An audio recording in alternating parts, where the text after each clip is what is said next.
On today's episode of My Old School Traumatized Me in ways that we will probably never fully unpack, I'm in the media center, I was just making some copies for tomorrow, and I was talking to another teacher, and I was like, it's so nice how we get to use the copier here.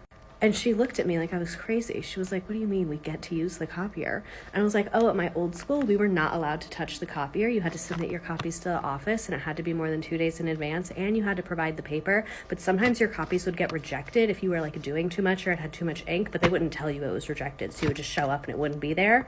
And she was like, how did you give the kids work? Like, what did you do? And I was like, it was really hard. A lot of times I just didn't. And then we would use notebook paper.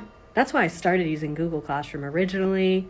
But yeah, how sad is that? That I'm like, I feel like a princess because I get to use a literal copier to do like the basic tenets of my job.